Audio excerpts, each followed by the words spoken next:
Ito ang Broad Streamcast Communicators, ang naiiba at kakaibang plataforma sa digital broadcast. Mula Luzon, Visayas, Mindanao hanggang sa iba't ibang dako ng mundo. Broad Streamcast Communicators, ang sandigan ng sambayanan mula sa walang labis at walang kulang na pagbabalita, paglilingkod, maglalahad ng mga mapagbuong komentaryo at usaping pambayan para sa kapakanan ng karamihan. Broad Streamcast Communicators, tuwirang maglilingkod ngayon hanggang sa susunod na henerasyon.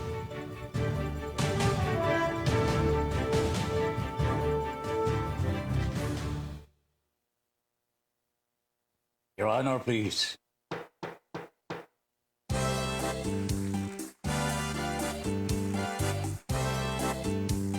Philippines.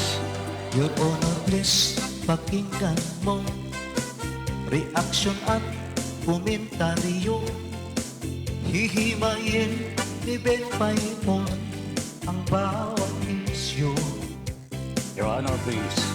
Mga kurang sa gobyerno, wala siya sinasanto. Mga baho ibibisto kahit sino.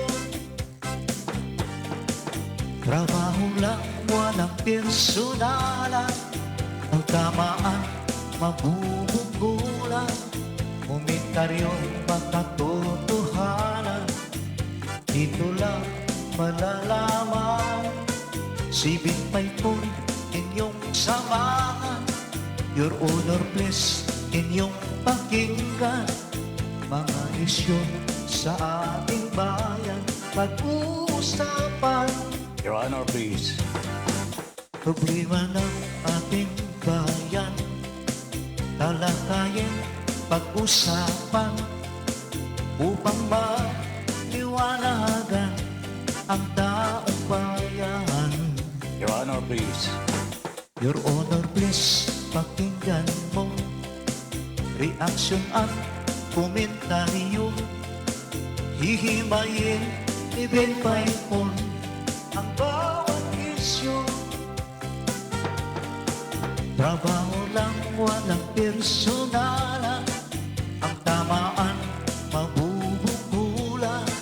Komentaryo, makatotohanan. Dito lang malalaman. Sibing Paipon, inyong samahan. Your Honor, please, inyong pakinggan. Mga isyu sa ating bayan, pag-uusapan. Mga isyu sa ating bayan, pag-uusapan. Your Honor, please. Philippines.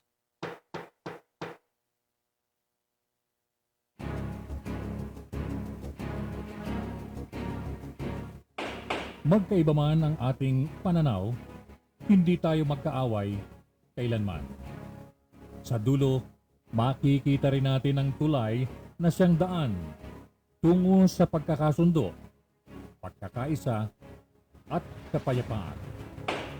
Your Honor, please. Ben Paipon, the bridge commentator and broadcaster on board. Your Honor, please.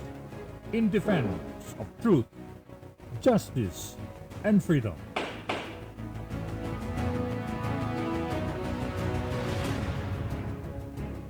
Pilipinas, magandang gabi po. Philippines, good evening. Hi, Miss Universe. Magandang gabi po. Welcome now to the program, Your Honor, please, dito po sa ating Broad Streamcast Communicators. Bakit may nag-e-echo ito?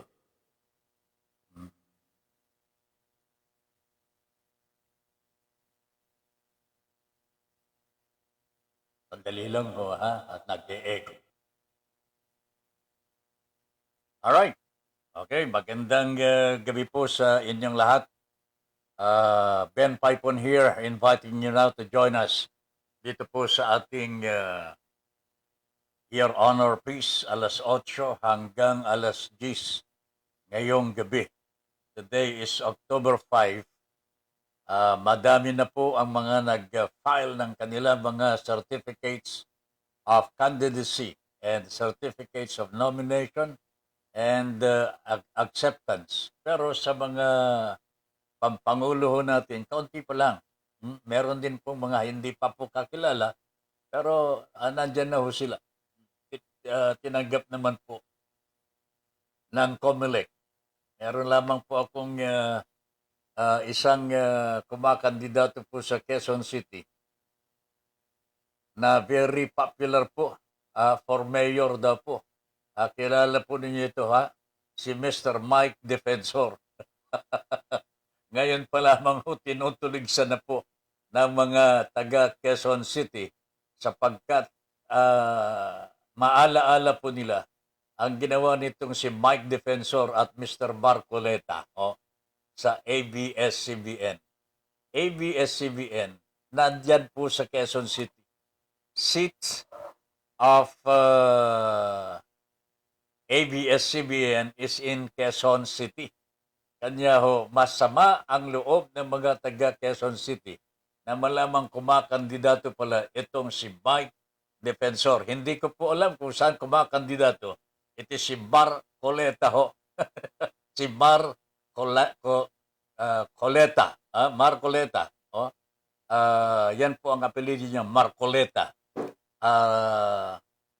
Hindi ko na alam po yung first name po niya, pero kongresista po ito. Matinik na kongresista. Anyway, ito muna ang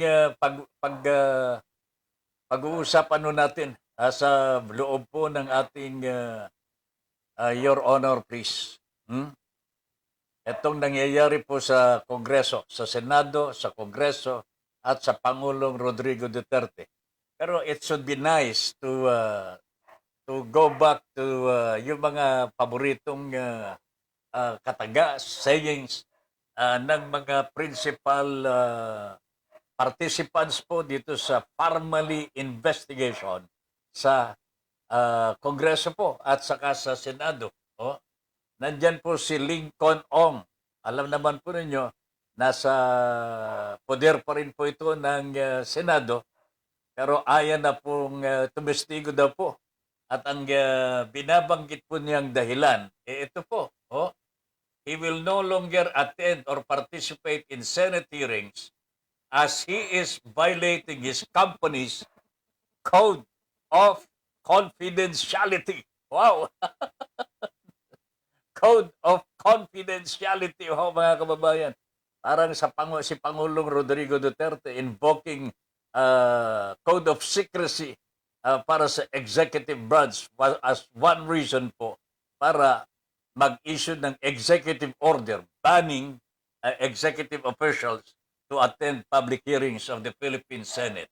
So tingnan mo ninyo ito si Ong, mga Lincoln Ong, mga kababayan, speaks of code of confidentiality, of which Drilon has this to say.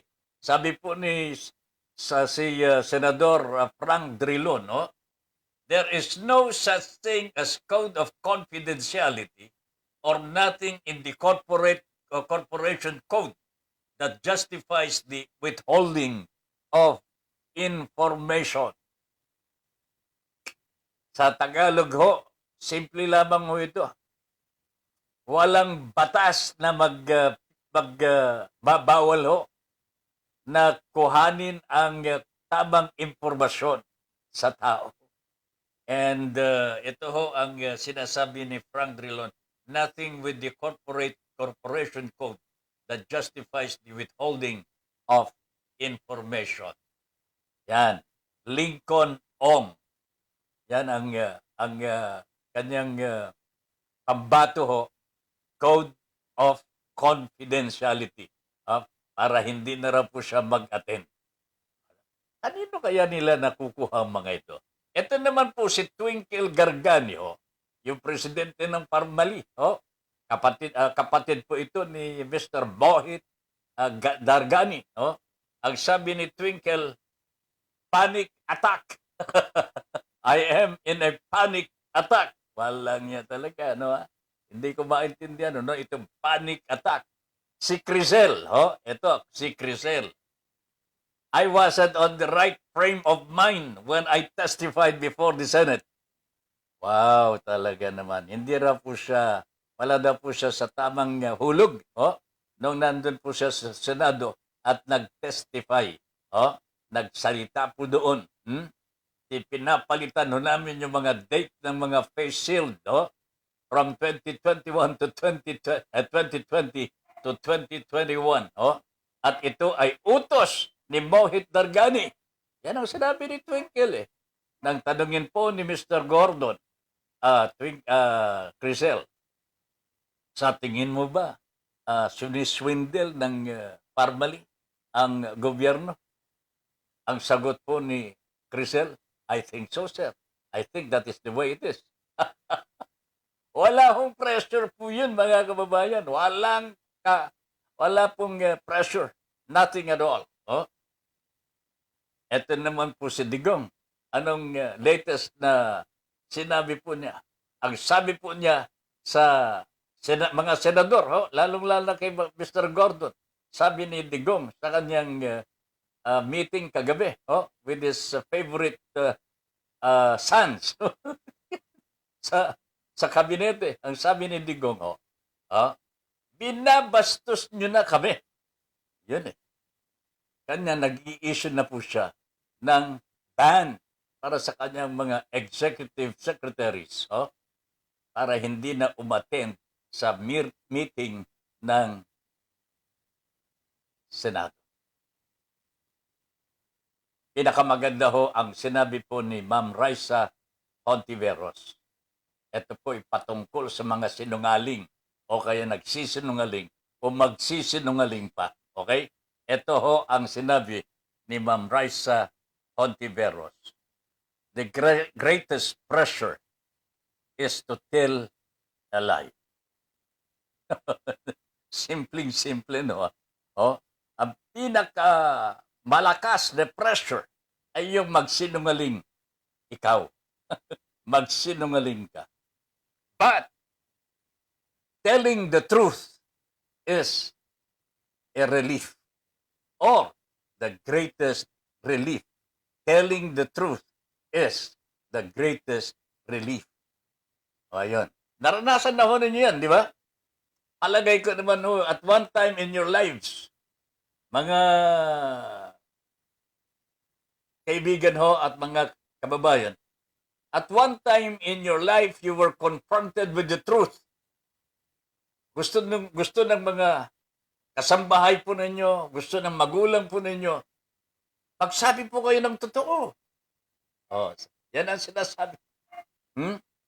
Gusto ng mga magulang mo natin yung katotohanan from us. Kasi meron silang nabalitaan na si Dalaga ay may boyfriend na, alimbawa. Tinatago ni Dalagita na meron na siyang boyfriend. Hindi na po crush ito, kinumpronto ng mga magulang niya. Ikaw ba, iha, ay meron ka ng boyfriend? No. Wala po na wala.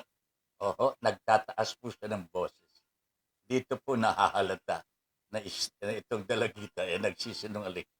Nasa anatomy natin mga kababayan, nasa body language natin kung minsan nahahalata ka agad ang pagsisinungaling o pagsasabi po ng totoo. Sa tingin po ba ninyo, matagumpay yung tinatawag na yung ginagamit po nilang lie detector test? Ang lie detector test ay may nahuhuli sa katawan ng tao na unreasonable, unnatural, abnormal mga kabayan. Kanya nasasabi ng lie detector, nagsisinungaling I don't think it's wise already to introduce the lie detector test para kay Crisel Kasi hindi naman po kailangan na dito Sabi nga ni Mr. Soto, ang ating Senate President. Simple lamang po ang sinabi ni Tito Soto ho eh. A statement made under oath, sinumpaang salaysay, incriminating oneself has more weight than a recantation. Yung baguhin mo ang statement mo na under oath, mas mabigat po yung naunang statement kaysa yung recantation. This should serve as a lesson already for those who are going to tell a lie, for those who are yung magsisinungaling. Wag na ho tayo magsinungaling ho. Mabubuko tayo talaga eh. Wala pa ho akong nakitang nagsinungaling po na nakaligtas ho sa katotohanan. Always remember ho, this is what we would like to leave for you as a message. Yung sinabi po ni Senadora Raisa Ontiveros, ito po, telling the truth is a relief. Kung gusto nyong mawala ho ang stress sa katawan, magsabi po kayo ng totoo. No matter how it hurts. Mas maganda na yung ma-relieve hanggang ang inyong mga dala-dala sa dibdib. Mawala mailabas. Kaysa yung kikim-kimin po ninyo habang buhay. Mabigat po yan, mga kababayan. Mabigat po yan. So, kailangan lamang alalahanin natin itong mga statements nito, lalo-lalo na kay Ma'am Raisa Ontiveros. The greatest pressure is to tell a lie. And telling the truth is a relief. Okay? Take note of that. Mary Hilma Wong, good evening. Magandang gabi po. Magandang gabi po, Sir Ben. God bless po. Rex Benjo San Pedro. Good evening, Sir Ben Paipon. Good evening. Ricky Tisoy. Ayos, pre. Okay. Thank you very much, Ricky. At syempre po, Mr. Jimmy Tuplano. Pare, magandang gabi. Good evening. Kumusta ang hospital? Okay. Armando Buddy Badillo, Mary Hilma Wong, and Ricky Tisoy are watching with you. Ed Bauza is also watching. Ed, magandang gabi po. Good evening po, Tabin. And Miss Lynn. Alex C. Aquino, partner. Magandang gabi po, Alex C. Aquino. De la Cruz Salvador. Gandang gabi po, Sir Ben. Okay? Sonny Gatmaitan Garcia. Magandang gabi po, Sir Ben and Madam Lynn. Andy Lauzon. Wow, si Padre Andy Lauzon from Leyte. Gandang gabi, Padre. Andy Lauzon. And of course, Josephine Roquero. Good evening, Sir Ben Paipon and Miss Universe. And Your Honor, please, blessed Tuesday. Keep safe always and take care of your health. God bless and God first. Ayan, thank you. Josephine, I'm watching now. I'm watching now, sabi ni Josephine Roquero. Silver Pascual is also watching. Good evening. Silver. A Sound Joven Teos watching. Nako, thumbs up po siya. Pagkatapos, good evening po, Kabin. More power. God bless. Joan De Castro Francisco. Good PM po, Sir Ben. Sheridan na po. Thank you very much. Napakasipag talaga ni Joanna. Thank you very much, Joanna. Good evening. Lillian Gabriel, blessed Tuesday po, Tata Ben. And Miss Universe, stay safe and healthy. More power to Your Honor, please. Hello, Kuya Andy Lauzon. God bless us all. God first. Mercy Ong watching. Mas masarap ang nagsasabi ng totoo, Tata Ben. Pinakamasarap ang may peace of mind. I agree totally with you. Sabagay, hindi ko pa naman masyadong nasusubukan yung magsasabi yung magkikimkim ng kasinungalingan. Hmm? Even in my family. Oh, kadalasan pong tinatanong ng wife, ano, may babae ka, no? Of course. But, hindi naman po ganun talaga. Hindi naman talaga ganun. Ah, there is a moment of truth. Yan, there is a moment of truth. Maganda ho na pag-usapan ninyong mabuti at magkasundo na after the truth is out at nabanggit na ho ang katotohanan, hindi na po pag-uusapan pa. Kasi ho, pagka nabanggit na ho, inamin na ho ang kasalanan, oh, nagkasundo na kayo na wag nang pag-usapan pa. Pagkatapos, pagka nagkaroon na naman ng aberya, babalik at babalik, nakakamuryot talaga ho yan ganyan.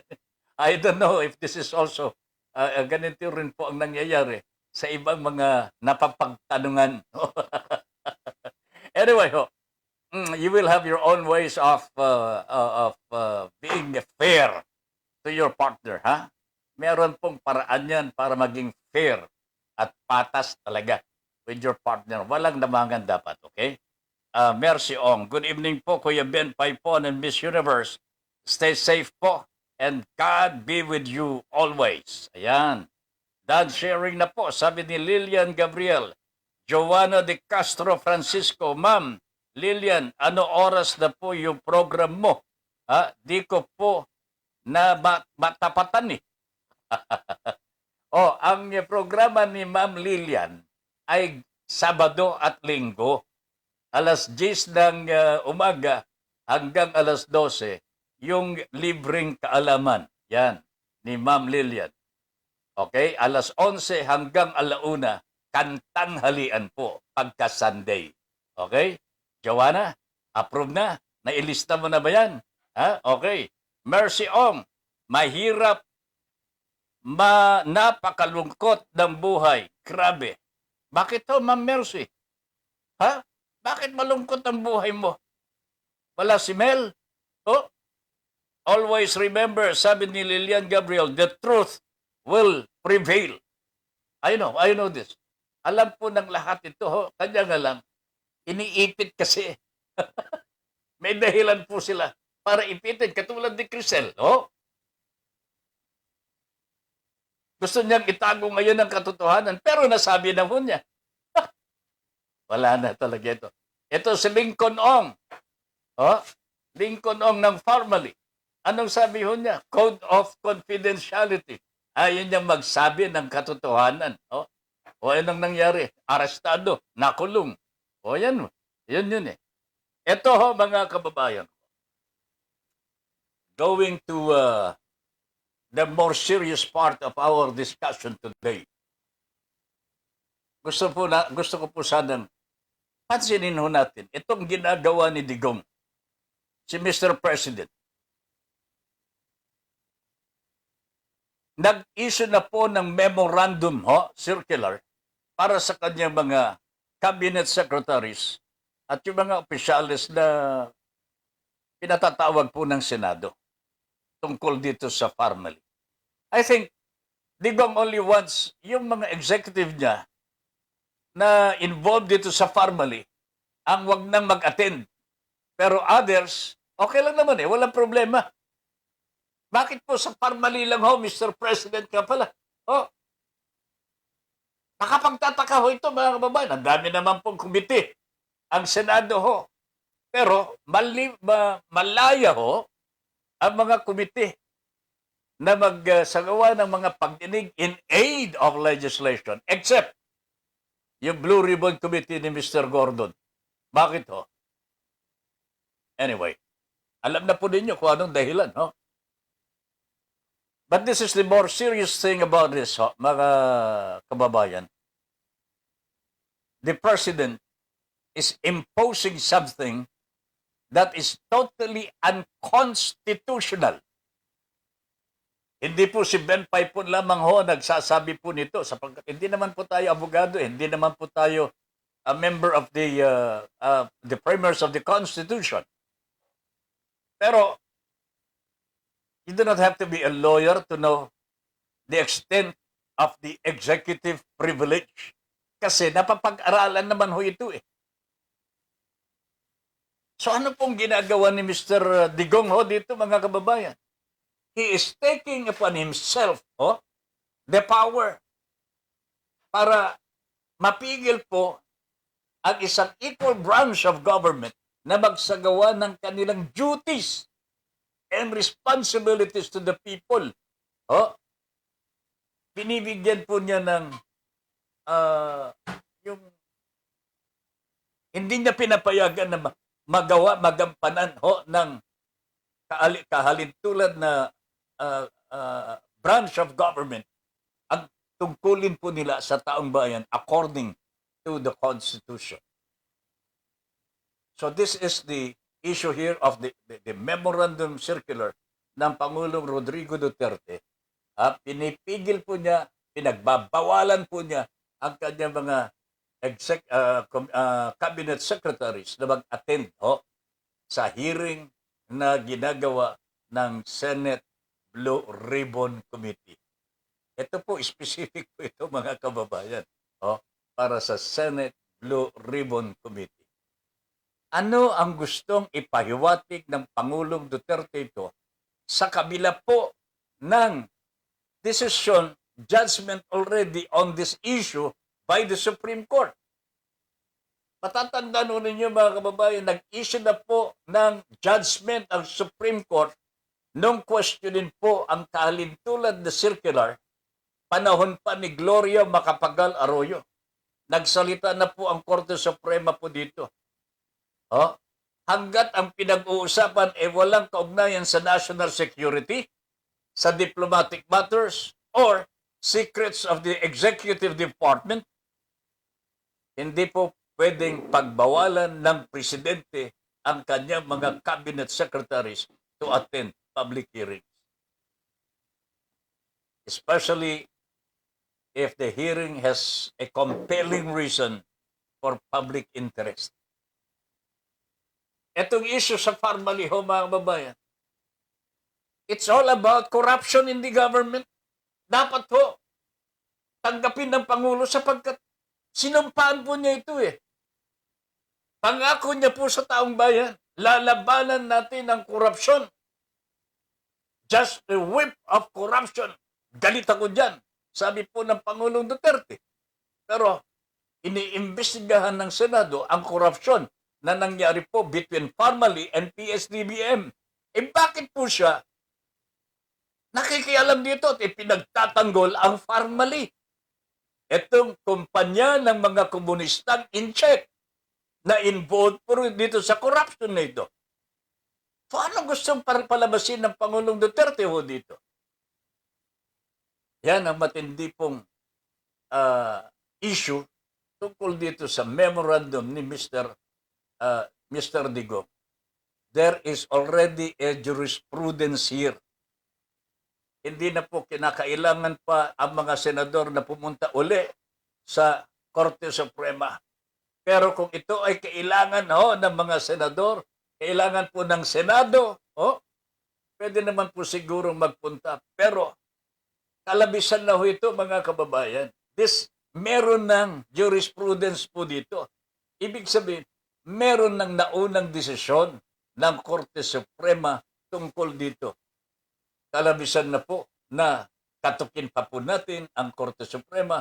Sir, bendisyonan naman po kami dito. Tama po ba itong ginagawa namin? Pakisabi naman po ninyo kung hindi tama o tama. Ay hindi naman po siguro ganun kababaw ang pag-iisip ng mga senador. Kanya hindi po natin masisisi ang mga senador, mga kababayan, na sagutin ng pabalagbag din ang Pangulong Duterte. Ang sabi ni Pangulong Duterte, binabastos ninyo na kami. Ay kayong ang nambabastos sa amin eh. Yan na po ang tugon ng mga senador. So ito nangyayari na po sa ating lipunan. Anong gustong palabasin ng Pangulong Duterte? Gusto niyang palabasin siguro, hoy! Pakinig kayo sa akin. Ako ang Pangulo dito. Ako ang dapat masunod dito. hindi po binibigyan ng halaga yan ng mga senador. Gustong palitawin ni Duterte, siya po ang presidente. Siya po ang may kapangyarihan sa lahat. Pero mga kababayan, ang bansa po natin operates under the rule of law. Wala pong diktadorya dito. Wala pong authoritarian system po dito. Hindi po authoritarian. Demokrasya po tayo mga kababayan. Kinikilala po natin ang ating saligang batas. Ito ang fundamental law of the land.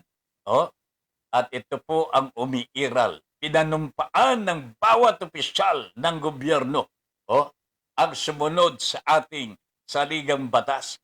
Bakit ang ating Pangulong Rodrigo Duterte ay hindi po sumusunod sa ating saligang batas? Can you tell me why, Junior Dal? Watching po si Junior Dal, ha? Good morning, bro. And all of your viewers, magandang gabi, Junior. Chincha Buste is also watching. Ma'am Chincha, magandang gabi po. Stay safe. Good evening po, Sir Ben and Ma'am Lynn. Ayan, good evening. Yung aking utol dyan sa Kalayan, Cagayan. Nanonood si Manong Ambil, Norberto Paipon, my brother. Good evening, my brother. Good evening. Okay. Sana ang mga taga-Kalayan ay nasa mabuting kalagayan sa mga sandaling ere. Okay. Ayaw ko po sanang tanggapin ang pahiwatig ng Pangulong Duterte na siya po makapangyarihan. Okay? We recognize you as the president. Pero we recognize you as a president at may batas na dapat mong sundin. Mantakinuhan ninyo mga kaibigan, pati ba naman mga sundalo at mga pulis, pagka daw po may paaresto ang Senado tungkol dito sa family investigation, wag daw pong susundin. Ano na ho ito mga kababayan? Anong klase ho ito? Sino po ba talaga ang amo? Ito pag-usapan ho natin mabuti ito ha. Sino po ba talaga ang amo ng mga sundalo at mga pulis? Sino? Sige nga.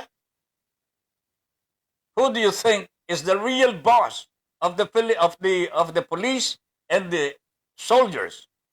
Sino po sa tingin po ninyo ang tunay na amo ng mga sundalo at mga pulis? Sige nga. Tell me, mag-chat ho kayo dito sa programa ho natin, ha? Kung pwede lang i-follow din po ninyo yung ating platform, yung ating broad streamcast communicators. I-follow po ninyo para mapanood po ng maraming kababayan din po natin. Okay? So, sino sa tingin ninyo ang amo ng taong bayan? O ng mga pulis at mga sundalo? Do you think it's the president? Kakamali ho kayo mga kababayan. Ang tanging amo ng ating mga kapulisan at kasundaluhan ay ang taong bayan. Yan po ang pinanumpaan nila. Hindi po sila, their loyalty does not belong to the president. Hindi po. He is the commander-in-chief. Pero ang batas, ang mga utos niya ay dapat po naaayon sa batas. Otherwise, the soldiers, the policemen have the right to refuse. Yan ang batas. Mga kababayan. Hindi katulad doon ngayon. Nagpapakitang gilas ang ating Pangulo. Pinakikita ho niya na makapangyarihan siya. Pwede siyang pumatay ng tao. Natatakot po ang mga pulis. Natatakot po ang mga sundalo. Natatakot po ang taong bayan. Bakit hindi na lang siya magdeklara ng martial law? Mr. President, sinusubukan mo ng taong bayan Magdeklara ko na ng martial law. Kung gusto mong higit na kapangyarihan na hindi ka nasusunod sa batas, ikaw na ang mamamahala. One-man rule, ika nga, just like President Ederlin Marcos, Ferdinand Marcos. He was operating alone. Tinanggal po niya, tinanggal ni Marcos ang Kongreso. Inabolish po ang Kongreso. Pinasarado ang mga istasyon ng radyo at telebisyon. Tinatahimik po niya ang judiciary. Naglagay po siya ng sarili niyang tauhan sa mga korte, sa Supreme Court. Mga kababayan. Para lahat under him susunod. And he had the military and the national police under his tip of his fingers. Under the tip of his fingers. That was martial law before.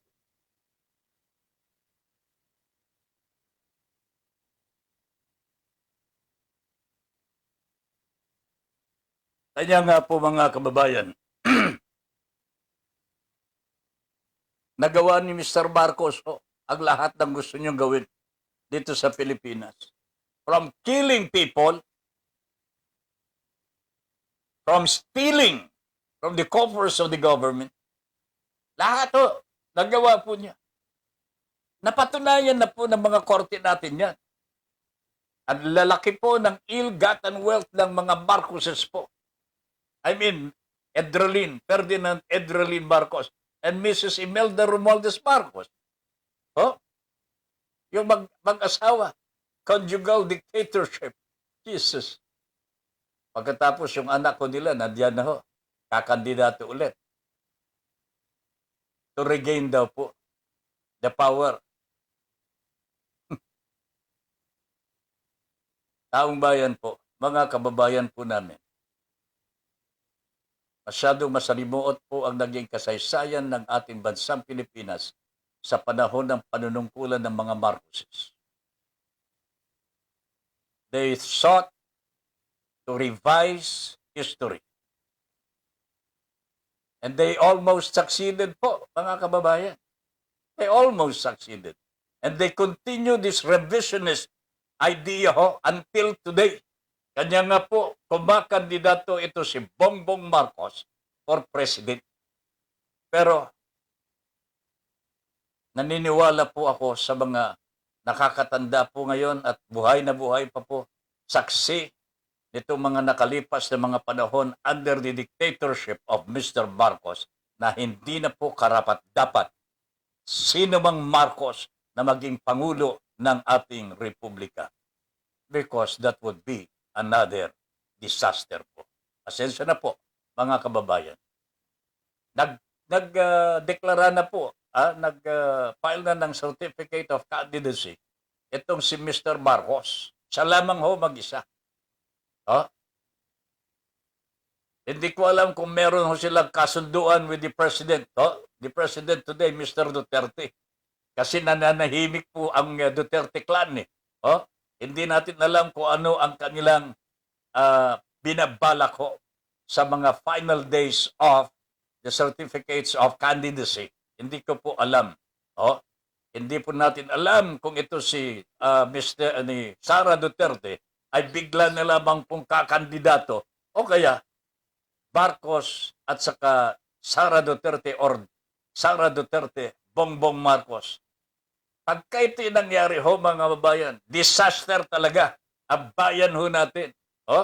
Pamamahalaan po ng isang naging diktador ang ama at muntik nang maging diktador ang ama. Makita na ninyo yun.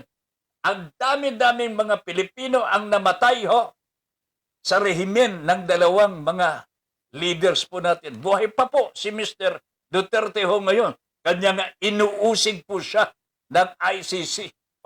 Tignan ninyo yan. Inuusig siya ngayon. Kasalukuyan pong inuusig po siya ng ICC. Yan po si Mr. Duterte. Itong si Marcos na sentensyahan na yan, pati ang kanyang ina, si Mrs. Imelda Romualdez Marcos, may desisyon na po ang Sandigan Bayan. 7 counts of graft and corruption. Ang problema nga lang, hindi po nakukulong. Ha? Hindi ko nga maintindihan eh. Oh, hindi po nakukulong si Madam Imelda Romualdez Marcos. Pero disaster po ito mga kababayan pagka sila mismo, sila pa muli ang tatangan ng ating bansang Pilipinas. Cesar Torrado, hoy, saan ka ba nandoon, Cesar? Oh, ito yung mga taga Kalayan ho, mga kababayan. Oh, Cesar Torrado, ha? Magandang gabi po sa inyo, ha? Ayan, thank you very much. Sana ho, yung mga nandito ho, yung mga nanonood ngayon, mag-comment po kayo. Gusto ba ninyo? Ha? O gusto ba ninyo na si Mr. Marcos ay maging presidente natin ulit? O, gusto ba ninyo maging diktador ulit? Personally, mga kababayan, pasensya na ho, hindi ko matatanggap na itong mga Marcoses ay babalik po sa kapangyarihan. Sobra-sobra po ang ginawa nilang kawalangyaan dito po sa ating bansa. And unfortunately, and I'm sorry to say this, no, with sincerity. Kasi buhay na ho ako noon eh. Nung may martial law po eh. Maalala ko po, dinadaanan po ako ng ni Rene Sagisag at Joker Arroyo sa aking tanggapan po sa Radyo Veritas po noon. Dadaanan po nila ako para dumalaw po kami sa mga ipinakukulong ni Mr. Marcos at kung papalarin po kami na ilalabas po namin yung ipinakulong ng mga Marcos. Pero not after they were already tortured. Ganyan ho mga kababayan. Si Nery Colmenares ho, yung bayan ho muna ngayon. He was only 18 years old then. Ako siguro I was already 24 then. Mas matanda pala ako kay Nery. Ganun pala yun. Oh? Alam ko na ang nangyayari ho doon mga kababayan. Pero 18 years old si Mr. Colmenares when he was incarcerated and tortured po. 18 taong gulang estudyante po. And he was not the only one. Lalong-lalo na sa mga taga-UP po.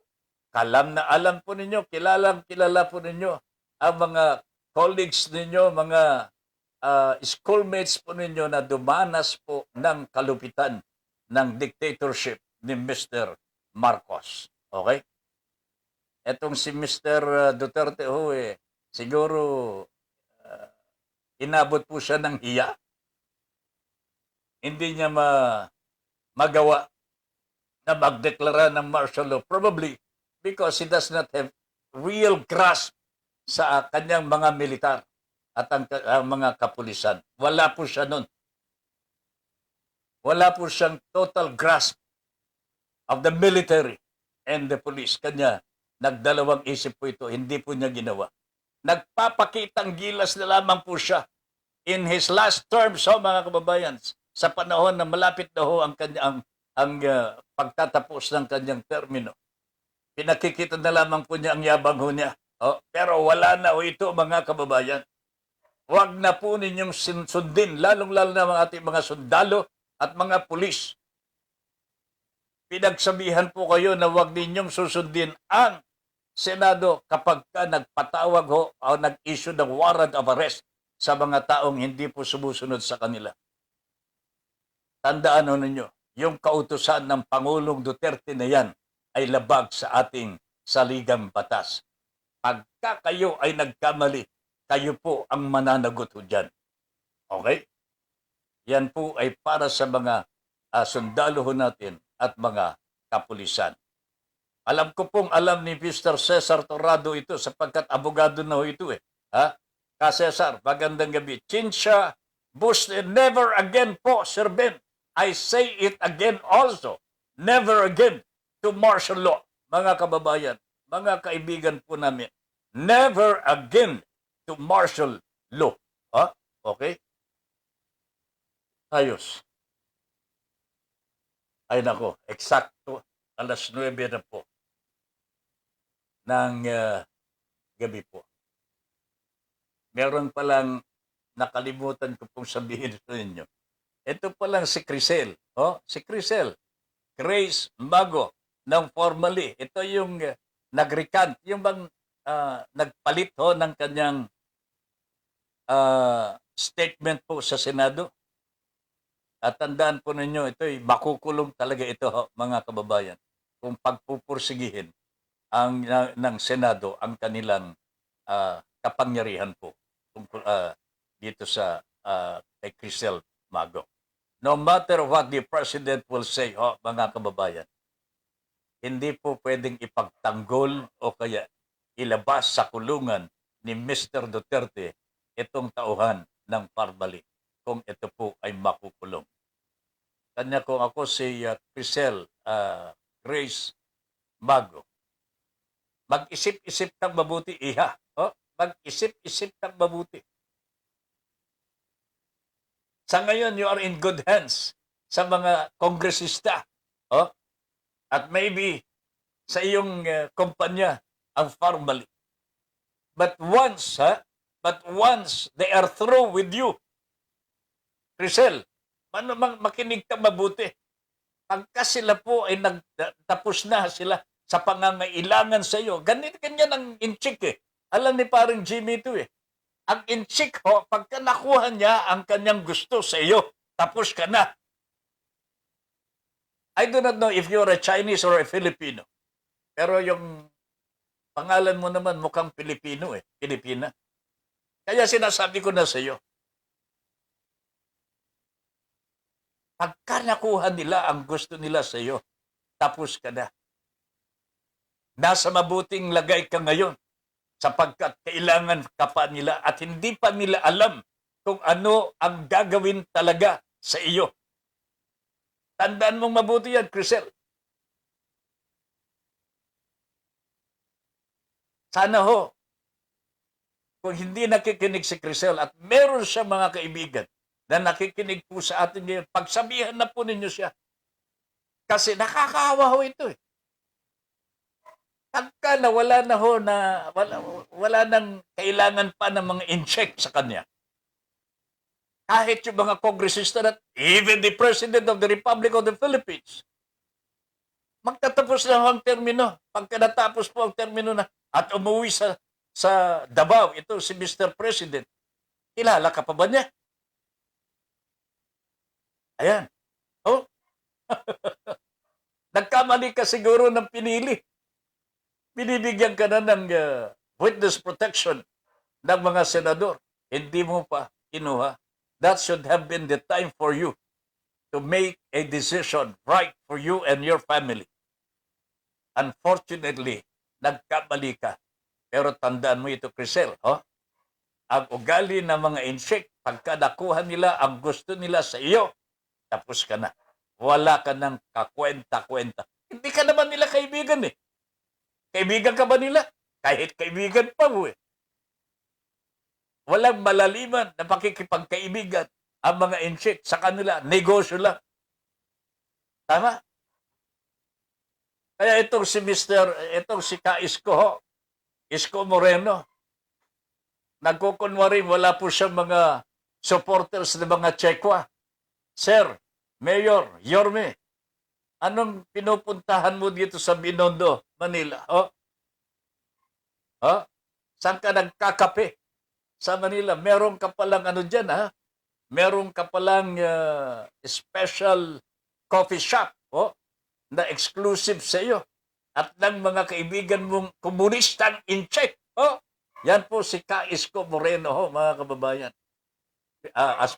As mayor of the city of Manila, siguro binigyan po siya ng mga Chekwa ng yung special place where he can take his coffee with his friends, Chinese friends. Kaisko, tama po ba ito? Grand 1919 coffee shop mo dyan sa Binondo, Manila. Kita mo na, walang katotohanan na di nabubunyag. Meron at meron po magsasabi ho kung saan po kayo nagtatago. Diyos ko po, mga kababayan ko. Crisel, hindi po biro ito. Hindi po biro ni Tata Ben Paipon. Oh, naaawa po ako sa iyo eh. Kasi nung nakita kitang testimony sa Kongreso, nakita kitang naiyak eh. Alam ko naiyak ka eh. Pero napigil mo eh. Di ba?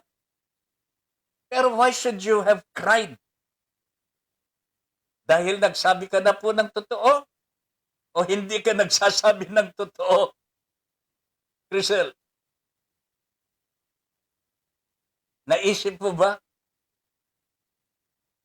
na ang ginawa mo po, nung ginagawa mo yun, eh ba pwede ka nang mapahamak? Sanabi mo nga naman, I don't care about perjury. Pwede akong makasuhan ng perjury. But yan ang under pressure na yun. Yun ang tinatawag na under pressure. Oh? Hindi mo na iniisip kung ano ang mabuti sa iyo. Pero ito ang pressure ngayon.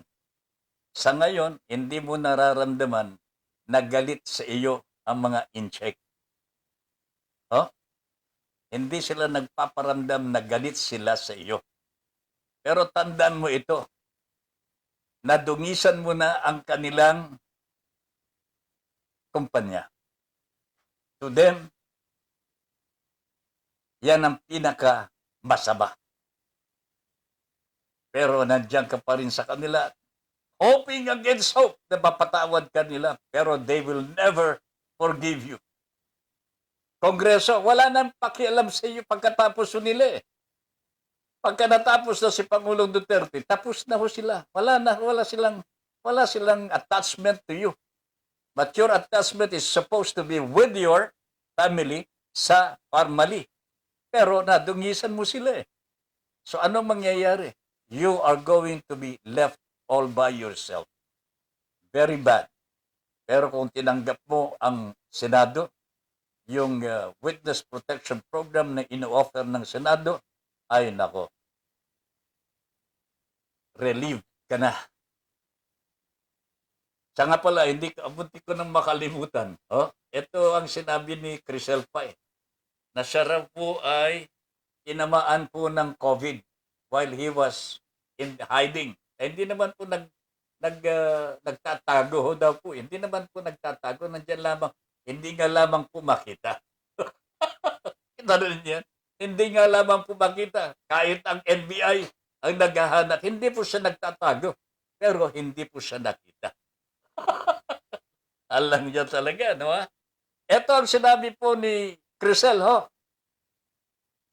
Nagka-COVID daw po siya eh. Sa panahon na nawawala ho siya eh. O kaya hindi makita. At sinabi po niya, sinabi daw po niya ang kanyang lagay sa City Health Officer. Hindi ko alam kung kaninong City Health Officer ito.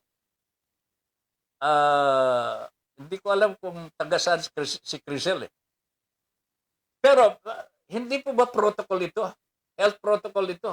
Pagka ikay merong kang symptoms of the virus at nasabi mo sa opisyal ng gobyerno, local government for that matter, susundin ka eh.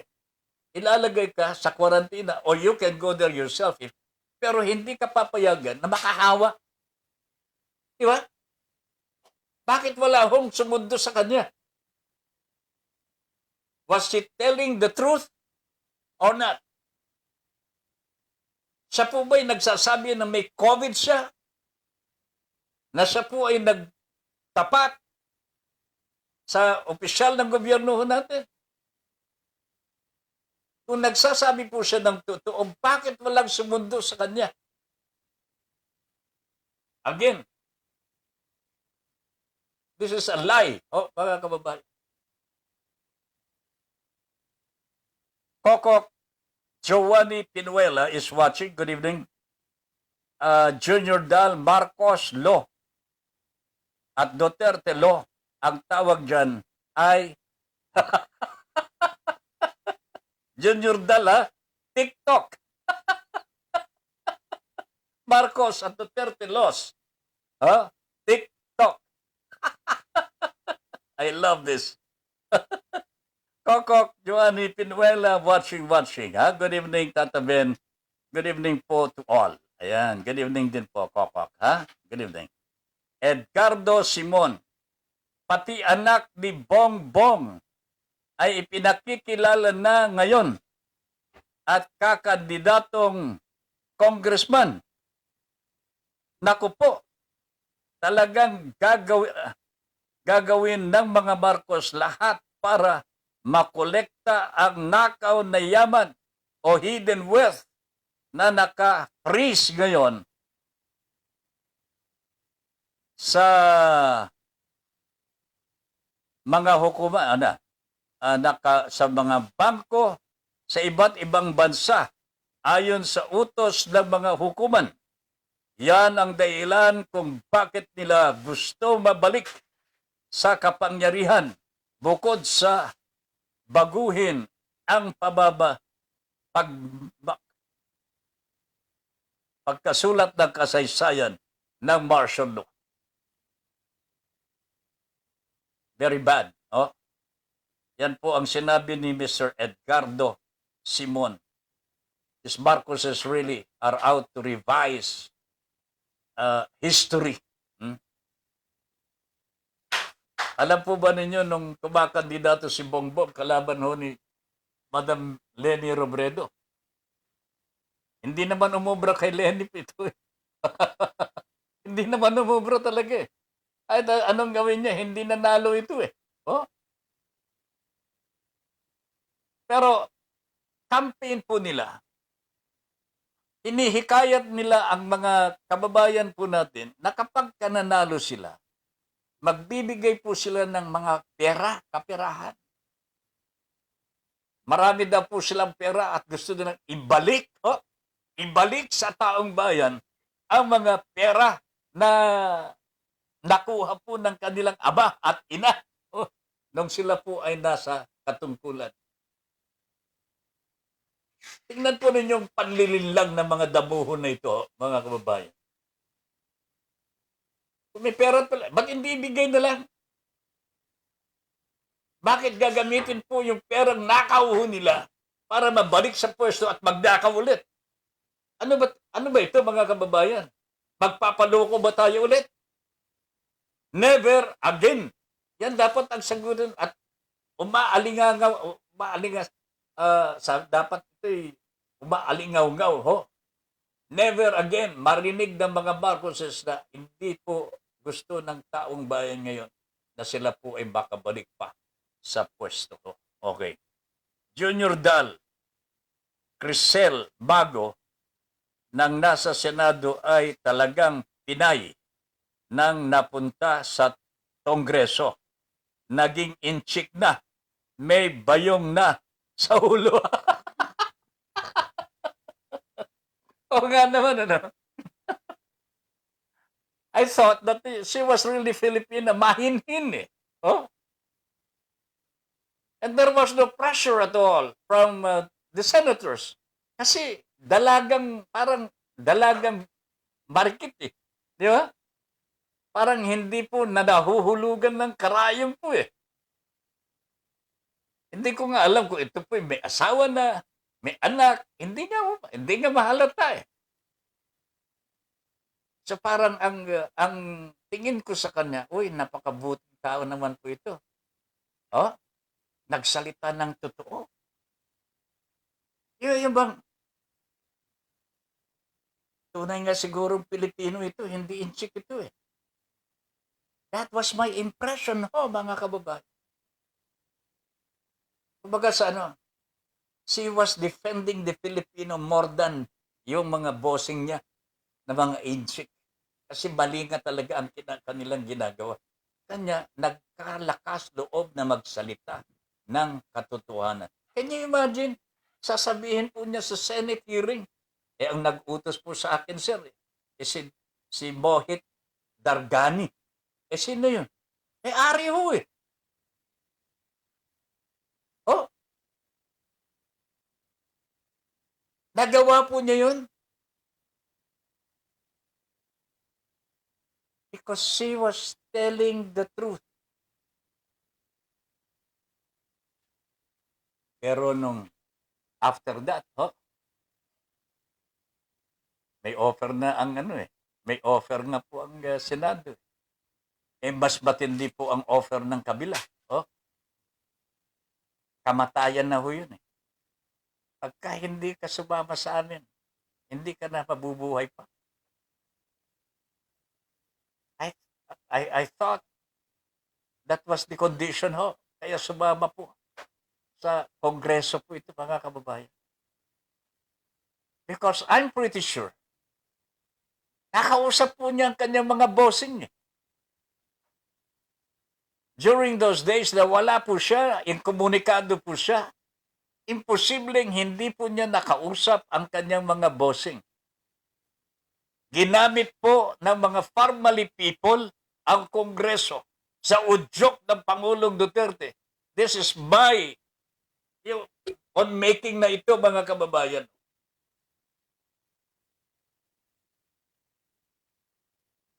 Nagamit po ang Kongreso.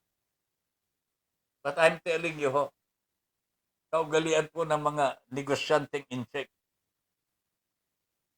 Sa umpisa, bigay ng bigay. Ayos ha?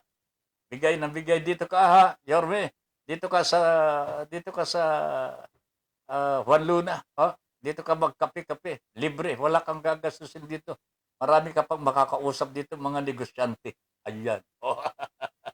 Meron siyang special place ho na magkakape lamang ho ang Yorme doon sa Grand 1919. 19 ho. Yan po isa walo na malapit po sa Jones Bridge. Okay? Ayun. Checkwa ho ang kanyang mga kausap po doon. Exclusive place for the Yorme. Sabihin nga po ninyo, Mr. Mayor, tama po ba ito? Hindi totoo. Tama po ba ito? Hindi totoo. Gusto nyo, pakuhanan ko pa ng pakuhanan natin ng picture, yung Grand 1919. Na nandun po kayo sa loob. Ay, nako talaga ho. Anyway, pagkali ho ng mga inchik, ito, abatan ho ninyo mga kababayan, lalong-lalo sa mga humahawak po na kapangyarihan po ngayon. Gagawa at gagawa ng mga negosyanteng inchik, lalong-lalo mga komunistang inchik, ng paraan para mapa-oo ka to any contract that I would like you to approve. Pagka nakuha nila yun, tapos ka na. Beth Gadores is watching. Good evening. Eden Pedralves watching. Eden Pedralves mula sa Tugigaraw, Cagayan. Good evening po, Sir Ben, Ma'am Lynn, at buong BSC family. God bless. Ingat po kayo lagi. And more power. Angelica Paz. Mary Hilma Wong is also watching. Magandang gabi po, Mary. Paul Natividad, Godspeed bro. Tony, ayan. Paul Natividad. Ricky Tisoy, Godspeed. Ricky Tisoy is watching. Mercy Ong, Kuya Ben. Kaunting hinahon po. Huwag masyado magpakagalit. Minsan po nawawala kayo sa sarili nyo. Tama lang po yung normal lang. Ingat po. Salamat po, Ma'am Mercy. Mahal ninyo ako, ha? Thank you very much. Pero hindi ko na matiis ang mga nangyayari sa ating lipunan. Somebody has to speak. Dapat po malaman ng taong bayan ano po ba ang nangyayari sa ating bansa sa ngayon. What is happening sa Parmali? Bakit ganun na lamang po panggagalaiti ng Pangulong Rodrigo Duterte? Bakit hindi niya pagalitan itong mga in-check na ito na nagkakamal ng pera sa maling paraan dito sa ating bansa ho? Bakit si Mr. Gordon ang kanyang inuupakan? Bakit si Kiko Pangilinan? Bakit si Ping Lacson? Bakit po? Nag-iimbestiga mga ito. Nagmamalasakit po sila sa taong bayan. Willie Espiritu is watching. Nagwapo ng BSC sa umaga, alas 9:30 hanggang, hindi, alas 7 hanggang alas 9:30 ng umaga everyday, Monday to Friday. Armando Badi Badillo is watching. Ruben Hakutan. Ruben Hakutan watching you now. Sabi ni Ruben Hakutan. Art Lim Cantoria. Oh, good evening, Idol Ben. I know. Good evening, Art. Matagal ng panahon na hindi tayo nagkakausap, ha? Gusto ko mag-usap naman ho tayo. Can you call me up tonight? Pagkatapos ng programa, 10 o'clock. Gusto ko mag-usap tayo. Art, ha? Okay, thank you very much. Alright? Okay. So, Mercy Ong, oo nga po, pero kung magkasakit po ba kayo, matutulungan po ba kayo? Di po naman, di ba? Kaya mag-iingat po. Alam po ninyo, Ma'am Mercy, ang kalusugan ko po ay nandyan na po sa pagmamalasakit po sa ating kapwa. I think I have reached a point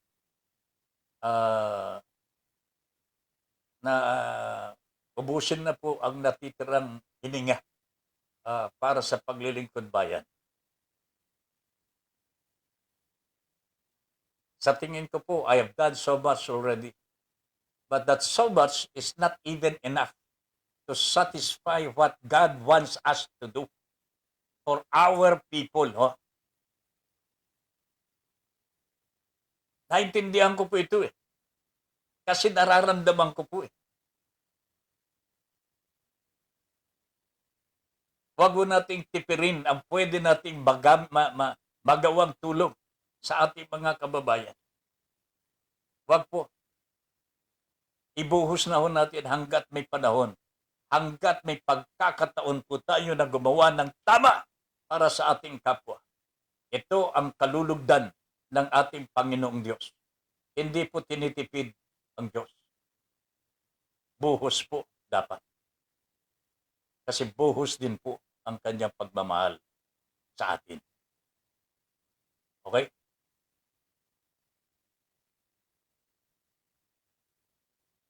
Junior Dal. Doon nagpa-quarantine sa bahay ni Attorney Topacio. Kaya matagal na nawala si Crisel bago nag-rehearse muna. Nagkapera na naman po si Mr. Ferdinand Topacio.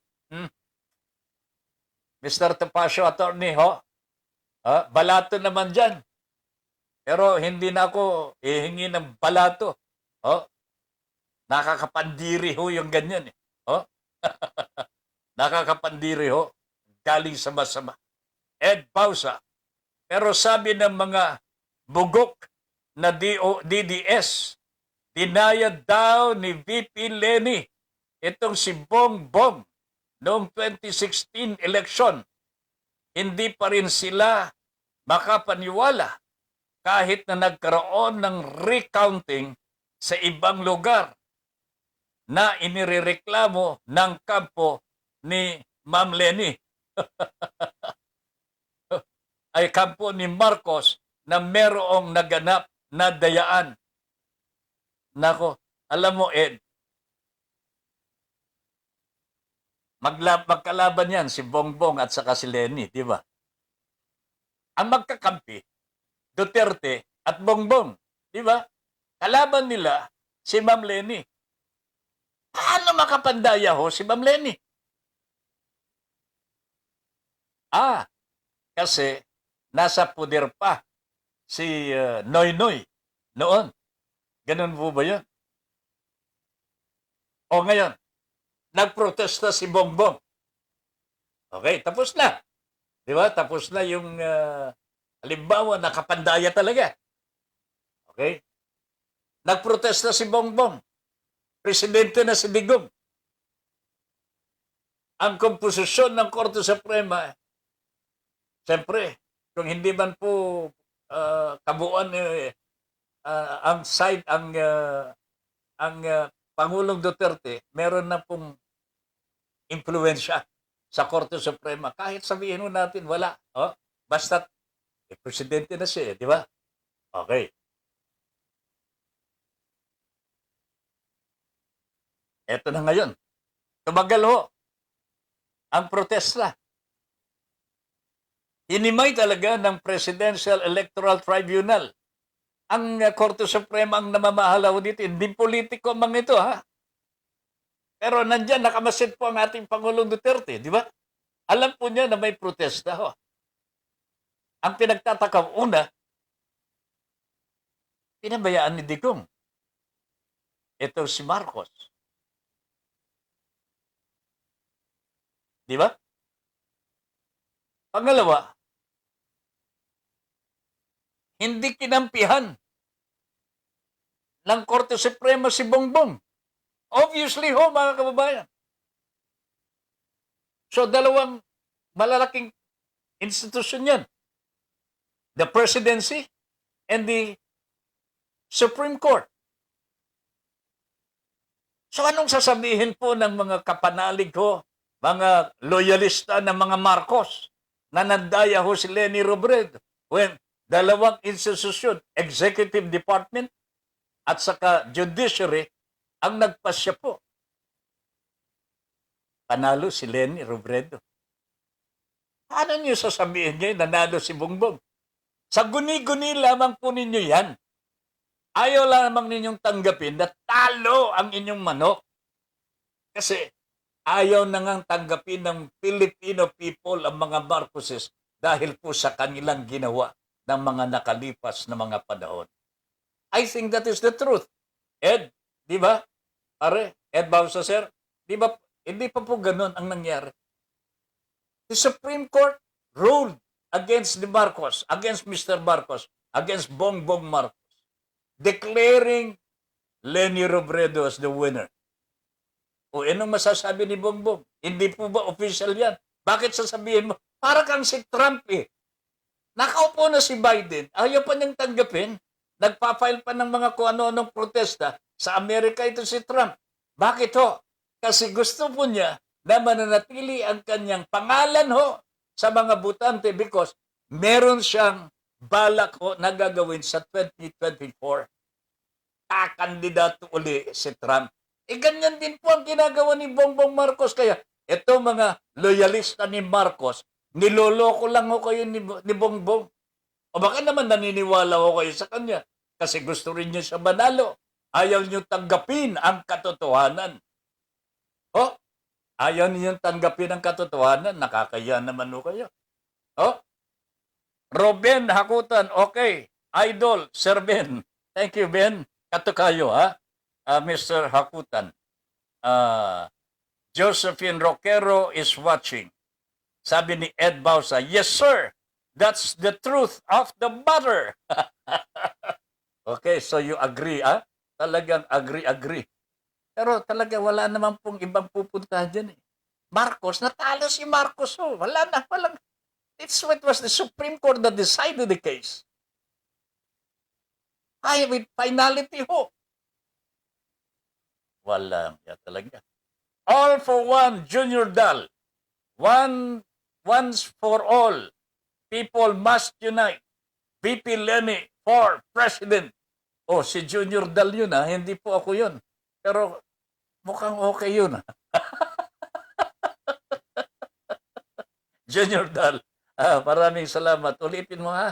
Lilian Gabriel is watching. Good evening. Ma'am Lilian Gabriel, ho? Magandang gabi po. Okay, good evening. Alright, meron lamang po tayong isang issue ho dito. Kung saan po ang mga negosyante po, business groups, ay nakikiusap na po sa ating pamahalaan. Ito po yung issue ito eh. Tandaan po ninyo. Business groups are calling for mobility restrictions mobility restrictions, paghihigpit po sa paggalaw, mobility restrictions, calling for mobility restrictions for unvaccinated individuals as they call for the government to boost vaccination efforts. Ulitin ko po mga kababayan, gusto po ng mga negosyante na limitahan ang paggalaw ng mga hindi po bakunadong mga kababayan ho natin. Iisa lang naman po ang dahilan po niyan para hindi po sila makahawa. I think instead of forcing the matter to vaccinate people, siguro yung mga hindi po bakunado, ang limitahan na lamang talaga ng paggalaw para hindi po sila makahawa. There are issues here na kapag wala kang bakuna, pwede kang tanggalin sa sa opisina mo. Nagsalita na po ang DOL dito. Bawal daw po yun. Labag daw po sa batas. Wala tayong magagawa. Yan po ang pakiramdam ng tagapamahala ng Department of Labor. Sila po ang nakakaalam higit sa batas ng paggawa. Ang sinasabi po ng DOL, hindi po pwedeng tanggalin o wag papasukin ang taong hindi pa po bakunado sa kanyang tanggapan. Ang sinasabi po ngayon ng mga negosyante, wag nang tanggapin ang mga hindi po bakunado sa kanilang trabaho. Anong say po ninyo dito, mga kababayan? At the rate things are going, at this point in time where COVID is still raging, hindi pa humuhupa, hindi pa bumababa sa 10,000 sa buong Pilipinas ang virus cases. Hindi pa po bumababa. Sa mga hospital punuan pa rin overwhelmed pa rin po ang mga hospital. Nakakahinga lang po ng konti. Pero ang sinasabi po ng mga eksperto natin, nandyan pa po ang COVID. Bakit nandyan pa? Kasi kulang naman po sa responde ang ating gobyerno. Whatever they say, mga kaibigan, sa tinagal-tagal po na panahon na meron tayong COVID, walang magawa ang ating pamahalaan. Palagi na lang sinasabi, wala tayong pera. Wala tayong manpower. Naniniwala po ba kayo dyan? Ang dami pong pera talaga ang ating pamahalaan. Ang bansa po natin, marami tayong pera. Dangan nga lamang po, nasa maling kamay. Nasa maling kamay. Pero balikan natin. Itong bakuna issue ng pagbabakuna. Gusto ng mga negosyante na limitahan na po natin ang mga paggalaw nito mga unvaccinated people. Hindi ko po alam kung ano talaga ang dapat pong gawin sa mga unvaccinated individuals who will be prevented from going to work. Sabi po kasi ng DOL, hindi po pwede po yan. So, papasok pa rin po sila. Unvaccinated ito. Paano na lamang mga kababayan kung sa kanila po manggagaling ang virus?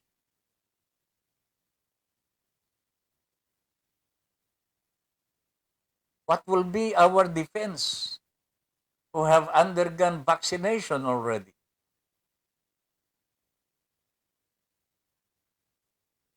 Mabigat na suliranin ito, mabigat na issue ito. Pinagdedebatehan nga po. Pero tignan ho natin, iba pang mga restrictions. So, halimbawa, ang mga vaccinated people sa ngayon, under level 4, 10% dine-in. Sa loob po kayo ng mga restaurant. Okay? Ang mga unvaccinated po, hanggang sa labas lamang po, 30% pwede hong kumain doon sa restaurant. Sa labas nga lang. Pero ano po ang garantiya na hindi po magkakahawaan ito, mga kababayan ko? Napaka-selan na usapin ito na dapat po talagang pag-usapan mabuti at bigyan po natin ng solusyon. I think even the issue of vaccination in the United States of America, problema din po ito sapagkat nagrarally nga po yung ibang mga Amerikano. Where is our freedom? Oh, bakit po ninyo pinipigilan ang aming karapatan pang-tao, ang aming kalayaan? Oh, sagot naman po yun ng mga bakunado. Paano naman kami? Nagpabakuna na kami. Hahawaan ninyo kami. Ano naman po yung kalayaan namin? Laban ho sa hawa ninyo. So, conflicting interest po ito, mga kababayan, of people claiming for freedom. Sabi ng bakunado, ligtas na kami. Pero, merong hindi bakunado. Hahalo sa amin yung mga hindi bakunado, hindi naman po tama ho yan. Mahahawaan po kami. Yan ang sabi ng mga bakunado. Sabi naman ng mga hindi pa bakunado, may karapatan po naman kami pumunta kahit saan mo namin gusto. Kalayaan namin ito. So again, you see, meron pong mga pilosopong Tasyo, meron pong mga pilosopo na sa kalsada lamang po ang gamit. Para sa akin ho, mga kababayan, I think let us give the idea of bakit po kailangan pang mag-resist po tayo sa pagpapabakuna. Samantalang ang sabi po ng mga eksperto, ligtas ang magpabakuna. Libre naman po ito. Bakit hindi po natin tanggapin ang bakuna galing sa ating gobyerno? Wala naman pong masamang mangyayari sa atin, maliban lamang po siguro in some extraordinary cases, meron pong mga 1 o 0%, mga ganun, meron pong nangyayari.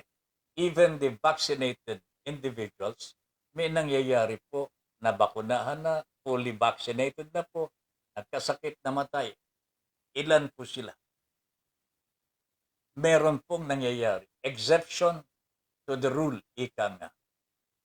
Pero in most cases po, ang nakakahawa sa mga tao, ito po yung mga hindi po bakunado.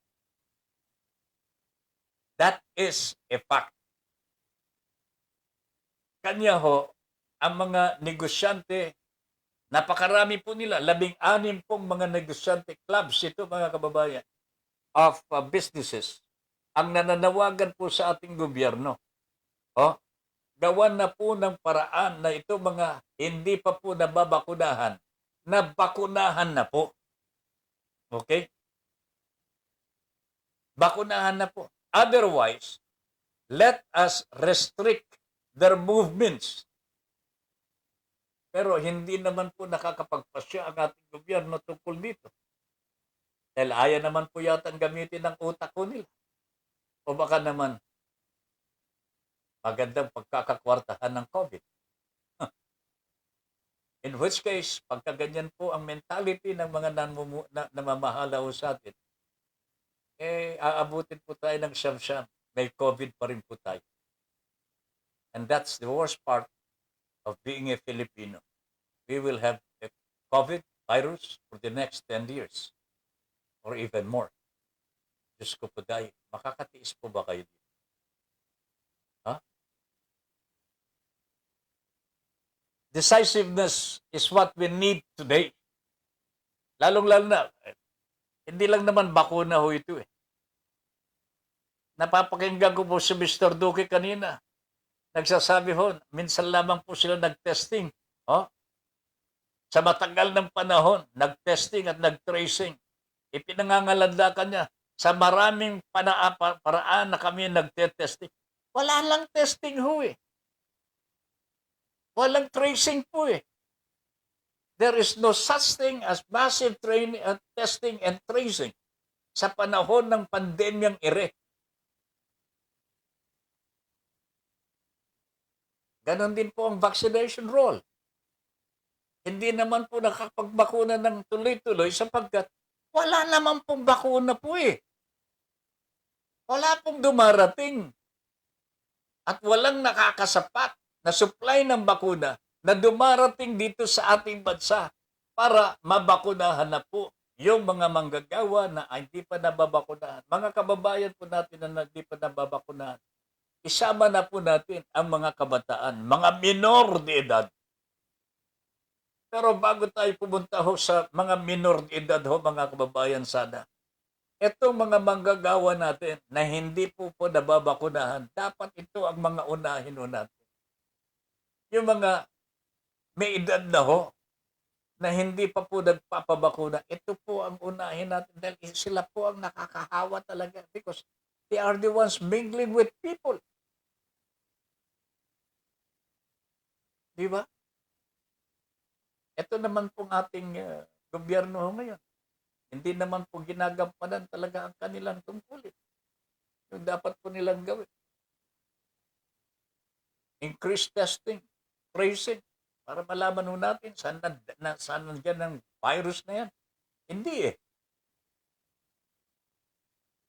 Kaya nakalulungkot po ang buhay po natin. This present administration, talagang zero na talaga. No wonder, sabi ng Pulse Asia, mukhang naniniwala ako dito kasi non-commission po itong survey na ito. Bumabagsak na sa 49% ang rating ng Pangulong Duterte. Mukhang nakakaramdam na talaga ito. Wala nang suporta ng taong bayan. At dapat lang naman ho, mga kababayan, sa ginagawa ng presidente ho natin, wala naman talagang kapakipakinabang ho. He is a lame duck already. But he is trying to show to everybody that he's still the president. Pero in the wrong way. Sa maling paraan ho mga kababayan. Nakalulungkot. Ipinagpipilitan ho niya na siya pa rin ho ang president. Nobody is questioning that, Mr. President.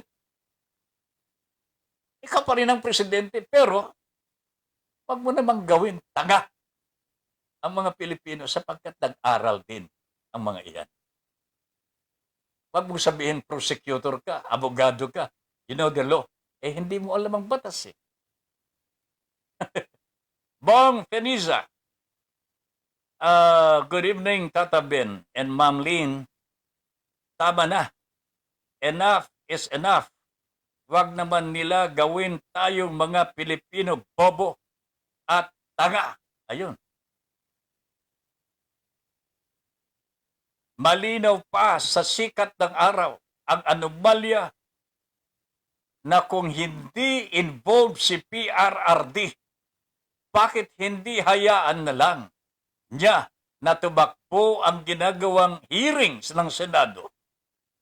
Klarong-klaro sa simula pa lang na paano makakuha ng procurement contract ang isang newly incorporated company with only 600,000 plus paid up capital, bagging more or less 10 billion government contract.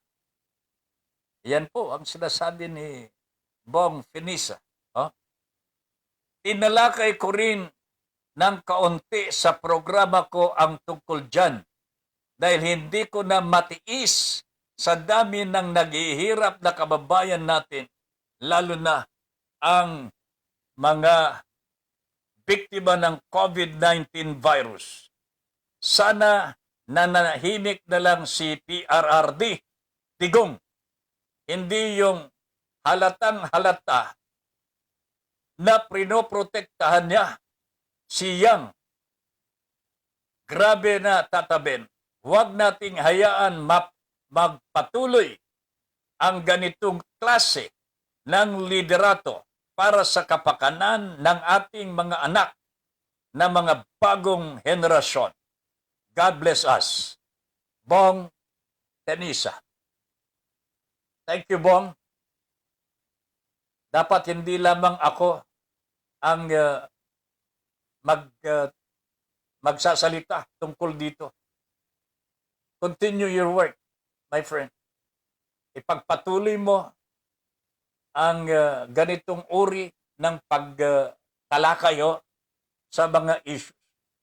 Bihira na po sa ating mga komentarista at mga announcer ang totoo ang sinasabi ho nila.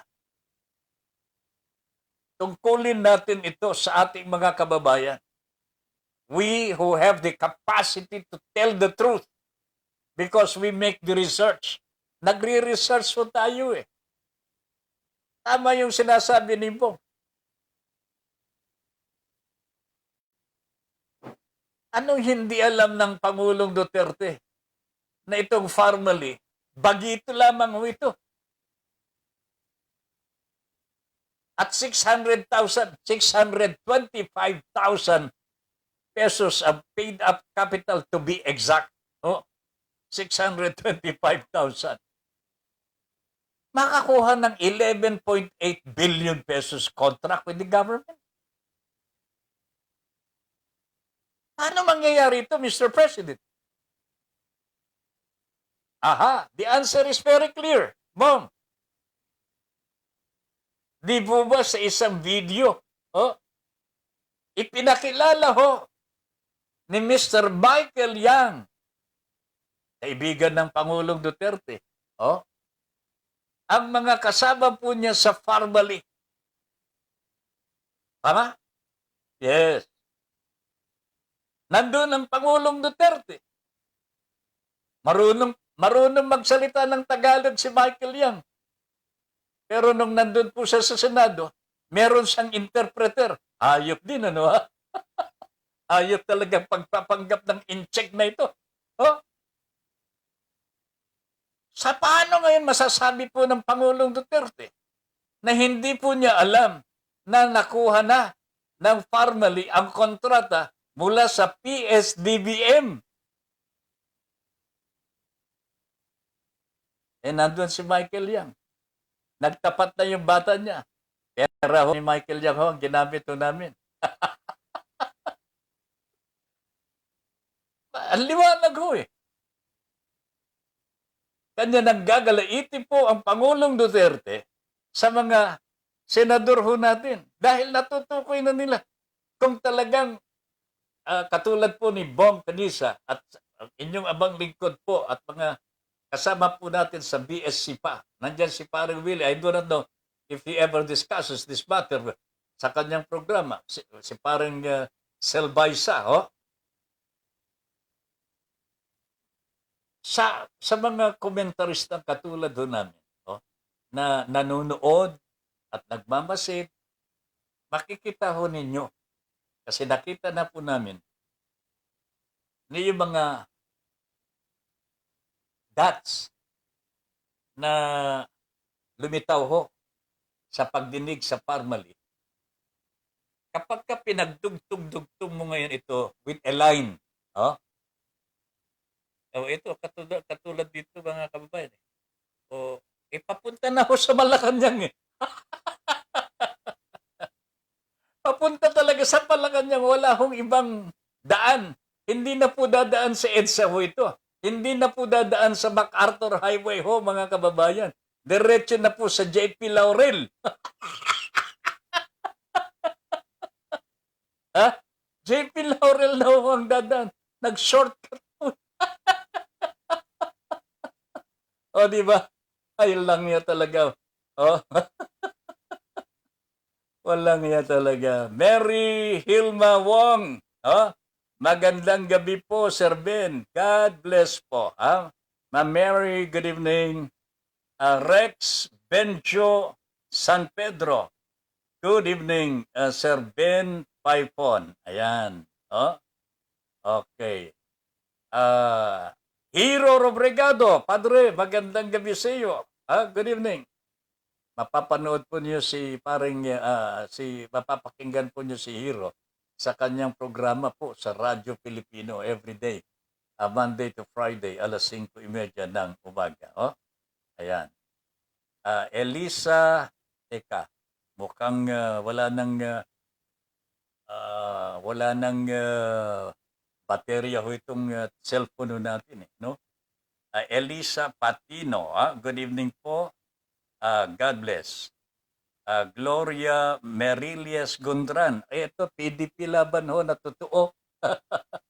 Glo, magandang gabi sa iyo. Ho? Pag-usap-usap tayo, ha?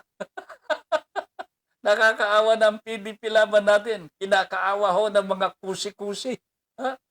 Lilian Gabriel, Tata Ben, mahilig po ako sa mga hayop.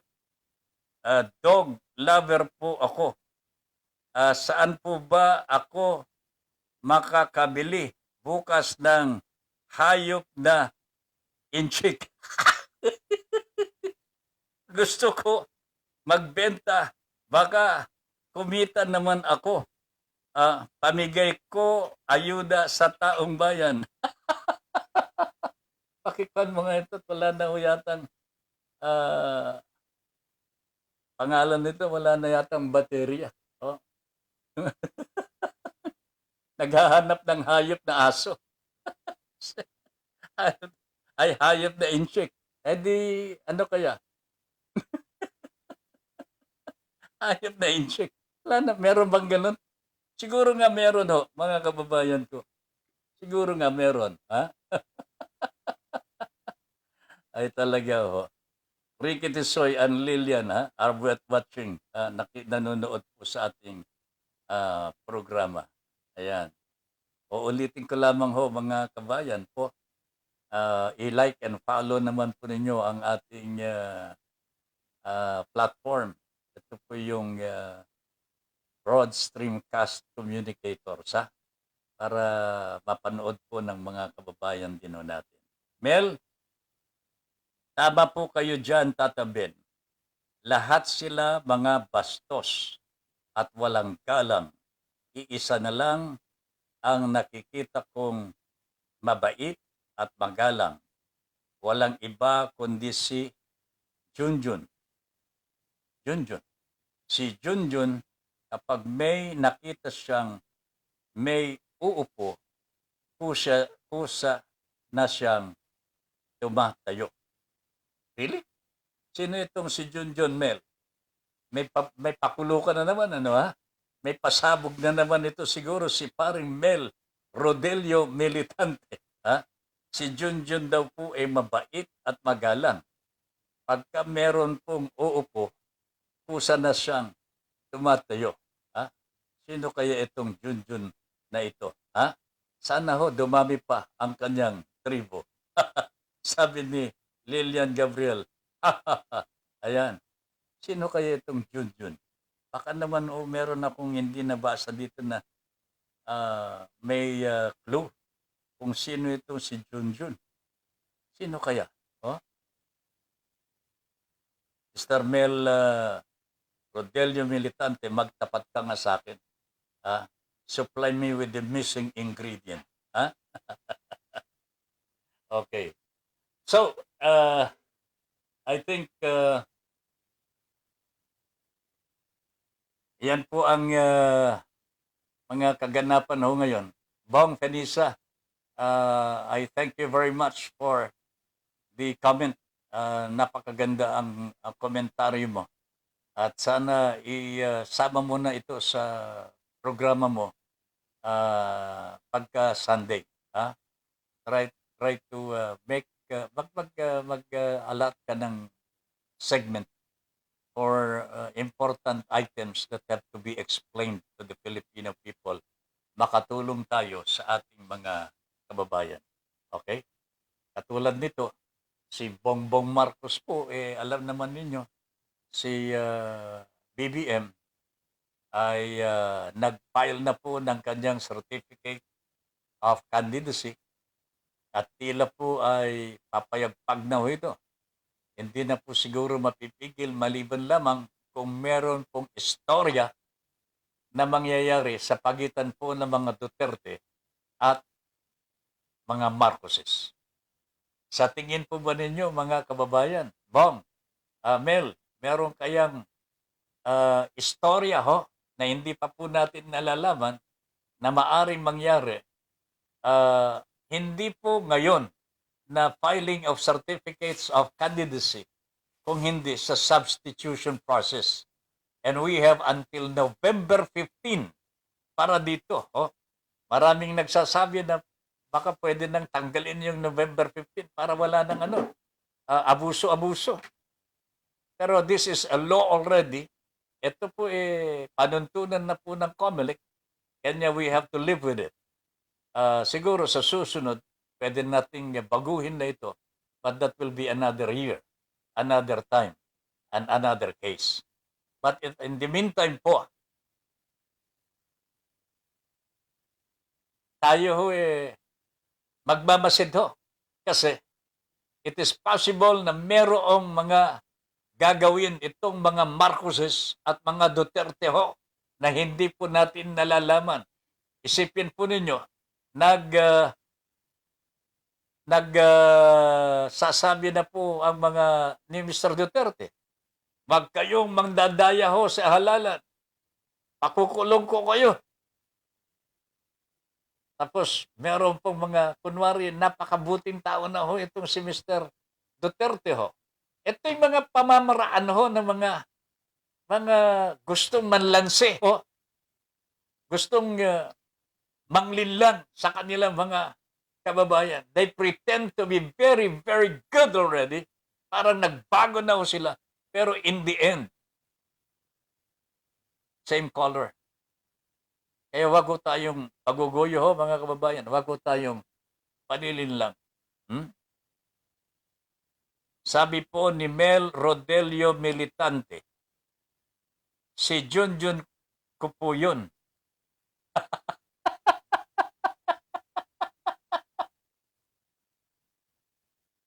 Pagka may kusang, tatayo siya. Pagka may uupo sa kanya. Talaga naman ito si paring Mel Rodelio Militante. Tata Ben, may sagot si Kuya Melito. Merci Ong. Good night po, Kuya Ben. And Madam, ingat po lagi. Ayan. Opo, iingat po kami. Kayo din po, magpahinga na ho kayo. Bukas meron na naman po tayong trabaho. Hindi na po natatapos-tapos ang trabaho po natin. Pero mabuti naman at may trabaho tayo at meron pang kikitain kahit papaano. Paano na lamang po kung wala na tayong kikitain? Alam po ninyo ho, mga kababayan, natatakot talaga ako dito sa paggalaw po ng presyo ng gasolina. Almost every week, itong nakalipas na buwan, may pagtaas po ang presyo ng gasolina. Sa nakalipas na ilang buwan mula noong Enero hanggang sa ngayon, ang presyo ng gasolina po natin na itinaas ay mahigit ng 15 pesos. Ang diesel, 12 pesos. 10 piso naman sa kerosene. Ang mga pagtaas na ito malaki na po. Per liter po ito.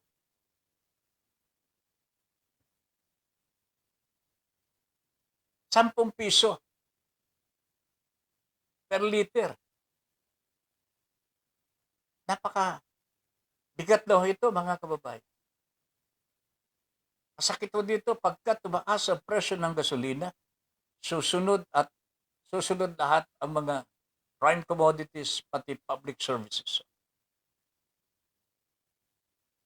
Pero wala tayong nakikita na paggalaw man lamang ng ating pamahalaan. Bakit po ganon? Ang presyo ng mga bilihin po, yung mga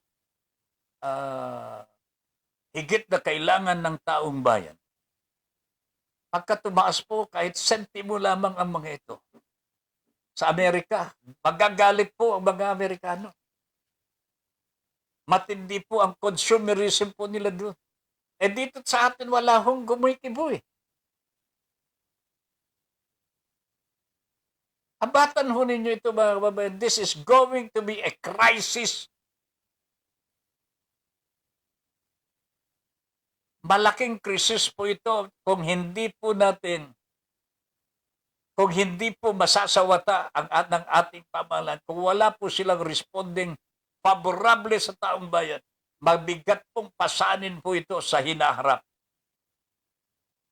What will prevent oil companies from increasing their prices on a weekly basis, which means 15 pesos magiging 20 pesos per liter ang dagdag. Kaya pa po ba natin? Paano po yung ibang mga pangangailangan natin? And yet, our government seems to be careless. Wala hong malasakit ang ating pamahalaan. Edmond Pangilinan sa Banyego is watching. Edmond, magandang gabi. Mel, sensya na po. Late ako kasi inasikaso ko pa yung swab test noong pamilya ng tropa. Good news po kasi negative silang lahat. Aba, okay yun ha. Thank you very much. Pero mga kababayan ko, wala na po tayong oras po sa kabuuan ng ating programa ngayong Martes ng gabi. Magbabalik po tayo bukas alas 8 hanggang alas 10. Si Mel, nabasa na natin. Thank you very much, Mel. Bukas po, magkakasama po tayo. Maraming salamat po sa mga nag-comment. Sana bukas, lalong-lalo na ito pinag-uusapan po nating presyo ng langis. Ano po ba ang pwede nating gawin dito bilang mga mamamayan, lalo pat walang ginagawa ang ating gobyerno? Ang ginagawa ng gobyerno natin ngayon pinag-aaralan kung paano taasan ang presyo ng mga prime commodities, lalong-lalo nitong Pasko. Matakinunin nyo yan, mga kababayan. Alam nila na walang pera ang taong bayan, pero ang utak ko ng gobyerno, the DTI, Department of Trade and Industry, taasan po ang presyo dahil matagal na raw hindi nagtatakan. Nasa pandemya tayo Wala na tayong oras. Stand by for Mr. Doy del Castillo po. Susunod na po ang kanyang programa ngayon din po. At tabayanan po natin siya. At panoorin din po ang kanyang programa. Mr. Doy del Castillo. Ben Pipon here, saying thank you very much for allowing us into your homes and for giving us the privilege to be of service. Good night, everybody. Inyong natunghayan ang makabuluhang pagtalakay sa mga isyong napapanahon. Hanggang sa muli, dito pa rin sa Broad Streamcast Communicators. Para sa malayang pamamahayag.